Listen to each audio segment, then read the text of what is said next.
Hi everyone, welcome back to Coach's Corner. Alan Hibler, our boys basketball coach, is our guest. We are still a week and a half away from the season opener for the Ponca City high school basketball teams. The Wildcats and Lady Cats both open at home on Thursday, December 1st, and then Friday, December 2nd. So that'll be a nice chance for fans to see some real good basketball there at the Robson Fieldhouse. We got four teams and a couple of games each night featuring our boys and girls basketball teams. So I know we're looking forward to what they're calling the Ponca City Basketball Festival. It was held in Stillwater last year. You haven't played a game yet, Coach, but a week and a half away from the season opener. Are the Wildcats getting there? Well, I don't know if we're getting there or not. That's a $1 million question right there. We're working hard.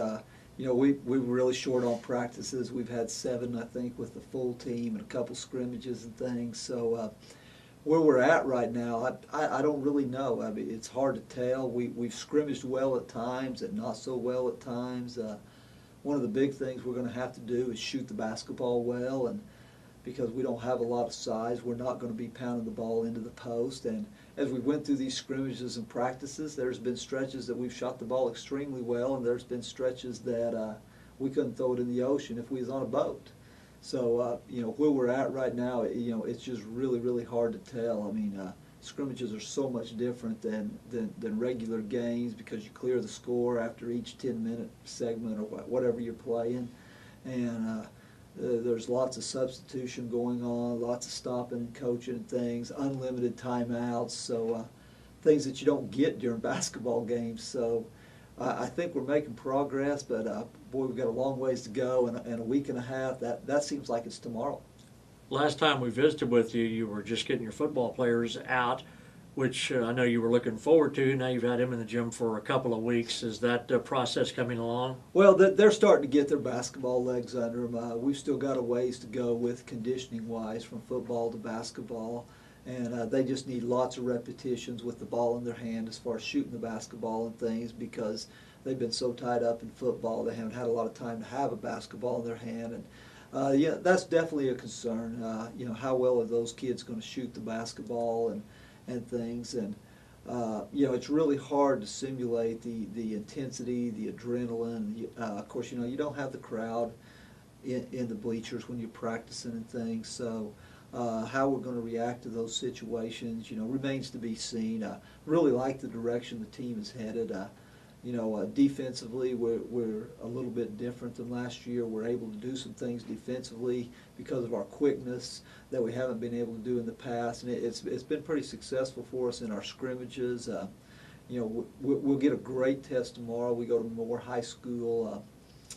They're very, very athletic. We played them this summer at OSU team camp, so really looking forward to that situation. Well, we record our program this week being Thanksgiving week, so it's a little unusual because kids will have Thursday off for the Thanksgiving holiday, but you mentioned that you're going to have practices around that, plus you're going to go to a new event this Friday. Tell us about that. Well, we're going to practice over the Thanksgiving break because, we're kind of behind the 8 ball. We had a large number of kids come out from football, and, we just haven't had as much practice as we need to get on the floor and get ready for this first game.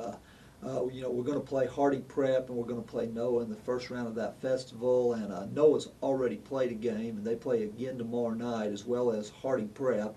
And then they both play the 29th. So Harding Prep will come in with 2 games under their belts. Noah will come in with 3 games under their belts to that. And that's an area of concern because you make such a big improvement from that first game to the second game. So we're trying to combat that.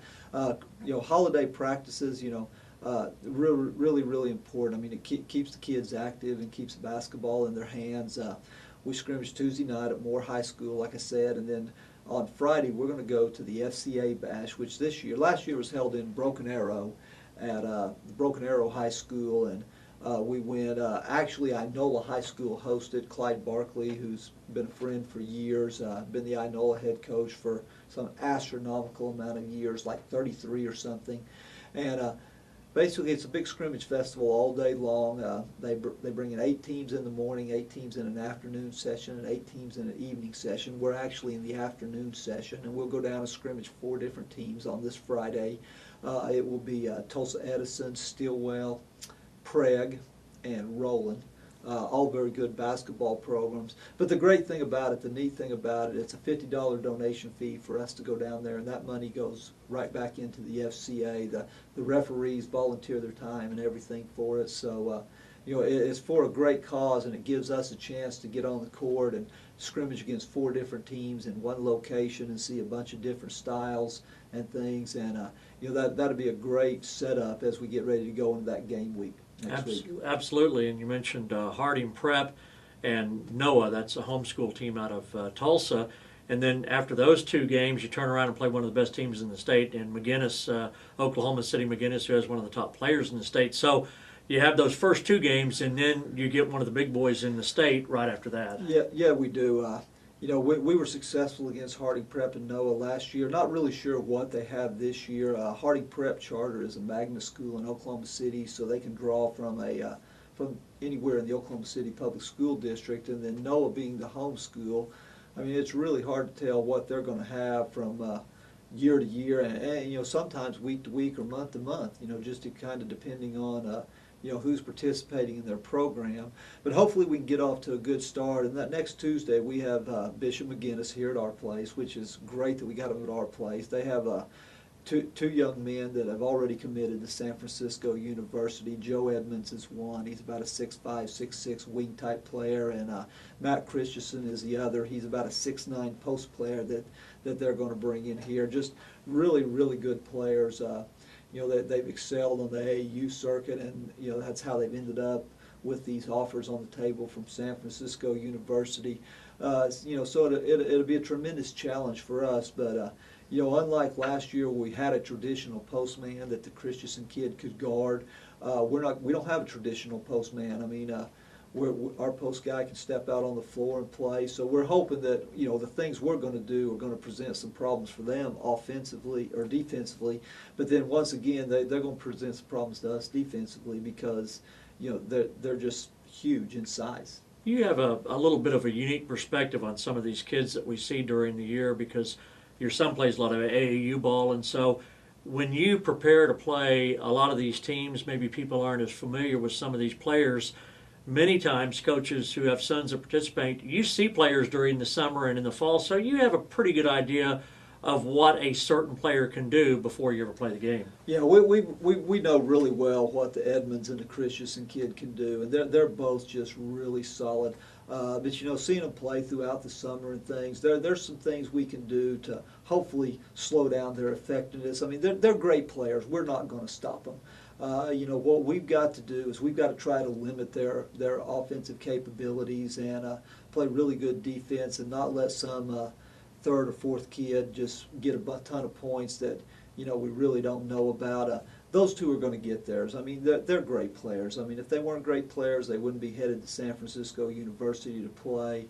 And that's a basketball program that's been there, done that. I mean, Bill Russell came out of there. Eddie Sutton coached there for a while after he was done at OSU. So great challenges, but we've got some ideas on how to stop them. The big thing is going to be, can we execute those ideas to stop them on the defensive end, and then are we going to shoot the ball well enough on the offensive end to give ourselves a chance to win? We're going to have to do it with a much smaller team, though, aren't we, Coach? We are. We're going to be a lot smaller, but I've been really happy with the way we've rebounded the basketball. We've done a great job of rebounding the ball, all except one scrimmage, and ironically, the scrimmage that we don't rebound the ball very well at all, we win every quarter but one. But as I go back and look at the stats, we shot the ball really well, and that's going to be a key. We've got a bunch of kids that can really, really shoot the basketball this year, and we haven't done it yet consistently. We've got to get consistent in that realm, and I think a lot of that is our offensive timing is still a little bit off. We've only practiced 7 or 8 times, like I said. Sometimes the ball's arriving a little bit too late. We may not be using screens well enough right now to get ourselves open and different things, but that's going to come with repetitions in the gym, and that's what we're going to do today in practice. We're going to try to get some repetitions in and cover some things before we get ready to go scrimmage tomorrow, and just continue on down the road. It's a long journey.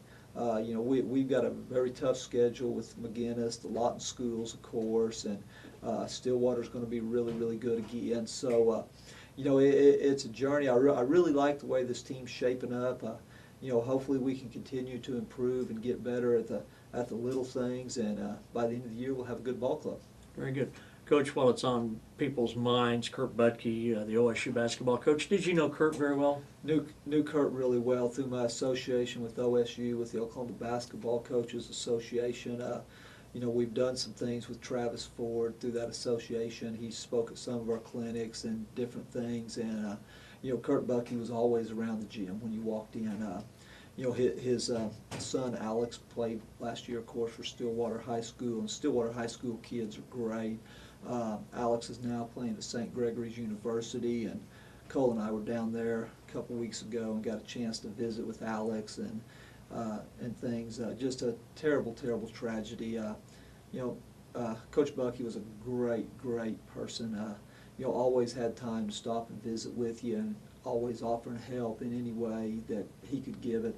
I mean, my hearts just go out to his 3 kids. I mean, I was closest to Alex, of course, because he's competed against us for the last 3 years, and just a great kid. I know he's got an older daughter that's in school at OSU, and he's got a younger son that I believe is an 8th grader this year, and just a tragic situation for his family, for the OSU community and things. I mean, it's not very often a guy comes along like him that does things right. And he definitely did things right from the get-go, and it shows in the way that he's built that basketball program to where it is today. And when you're in the coaching fraternity, you know a lot of people, and if you don't know them personally, there's a connection with somebody that does know them. And it's tough when you lose somebody out of the coaching fraternity, because all of us guys, it doesn't matter whether you're at the junior high level or you're at the NBA level, getting to do some things with Scott Brooks and the Oklahoma City Thunder and different things this fall. I mean, we're all here for one reason, and that's to help kids, and that's what he was doing at OSU. I mean, he was helping kids. Thank you for those words very much. Have a nice Thanksgiving to you and your family. To everybody out there, have a great holiday, and we'll talk to you next week on Coach's Corner.